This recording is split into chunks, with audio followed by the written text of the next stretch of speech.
Teacher pace और student pace में difference क्या है? टीचर पेस और स्टूडेंट पेस में जो डिफरेंस है वो ये है कि टीचर पेस में जो लेक्चर्स हैं वो डेली बेसिस पे होते हैं। जैसे डेली लाइव लेक्चर हुआ, उसकी रिकॉर्डिंग अवेलेबल हुई, उसकी डीपीटी, उसके नोट्स अवेलेबल हुए। इसमें जो स्केजुअल है उसके मुताबिक चल रहे होते हैं और हर चीज़ को कवर कर रहे होते हैं।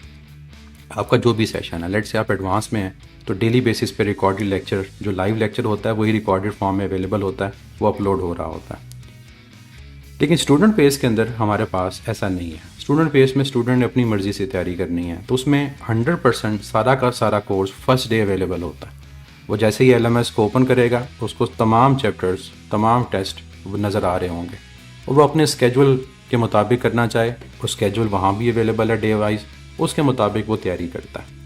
तो ये टीचर पेस और स्टूडेंट पेस में डिफरेंस होता है। तो टीचर पेस डेली बेसिस के ऊपर, और जो स्टूडेंट पेस उसमें तमाम चीज़ें एक साथ आपको अवेलेबल होती हैं और हर बंदे की अपनी पसंद है और अपनी रिक्वायरमेंट के मुताबिक वो इन सेशंस को ज्वाइन करता है।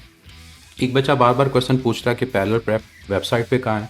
तो याद रखिएगा, ये जो जनवरी का 26 जनवरी से सेशन स्टार्ट हो रहा है, ये दोनों है। इसका नाम पैरेलल प्रेप और अर्ली प्रेप दोनों है।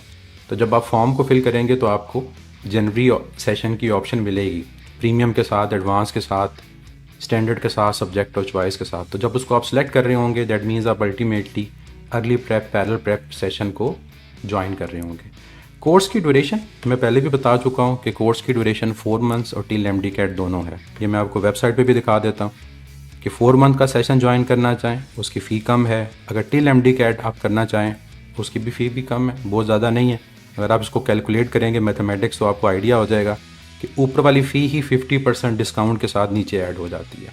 मतलब आपको डबल फ़ी पे नहीं करनी पड़ेगी, आपको कम फ़ी पे करनी पड़ेगी और आपका सेशन अपग्रेड हो जाएगा। और किसी भी टाइम उसको आप ड्यूरिंग द सेशन अपग्रेड करवा सकते हैं। कि फ़र्ज़ करें आप 4 मंथ का सेशन ज्वाइन करें अपनी सेटिस्फेक्शन के लिए, आप सेटिस्फाई हो जाते हैं, इंशाल्लाह हमारी कोशिश होगी कि आप हों, आप उसको 3rd मंथ में जाकर, 2nd मंथ में जाकर टिल MD-CAT एक्सटेंड करवा लें। आपकी अपनी मर्ज़ी है, कोई एक्स्ट्रा ये नहीं है कि आपको डबल फ़ी पे करनी पड़ेगी। जो डिफरेंस होगा फ़ी का वो पे करेंगे और अल्टीमेटली आपका सेशन अपग्रेड हो जाएगा। तो ये एक सिंपल सा मेथड है अपग्रेडेशन का और कोर्स की ड्यूरेशन है। एडवांस और जो प्रीमियम बचे उसमें प्रीवियस ईयर के लेक्चर नहीं है। ऑब्वियसली जो प्रीमियम का सेशन का लेक्चर होता है वही एडवांस में अवेलेबल होता है जब आप टीचर पेस सेशन को ज्वाइन कर रहे होते हैं। और जब आप स्टूडेंट पेस को ज्वाइन कर रहे होते हैं तो जाहिर बात है वो लेक्चर तमाम प्री रिकॉर्डेड है, क्योंकि आपने 100% लेक्चर उस टाइम पे इकट्ठे लेने हैं, तो वो पहले से रिकॉर्डेड होंगे। वो डेली बेसिस वाले रिकॉर्डेड लेक्चर नहीं है, वो पहले से अवेलेबल लेक्चर्स ही आपके पास अवेलेबल होते हैं। लेकिन ये ख्याल रखें कि ये याद रखें कि लेक्चर हर एक डिटेल में है। ऐसा नहीं है कि कोई आपका लेक्चर कम डिटेल में होगा, कोई ज़्यादा डिटेल में होगा। नो, हर लेक्चर को इक्वल इंपॉर्टेंस दी जाती है और उसी तरह से वो डिटेल में आपको पढ़ाया जाता है।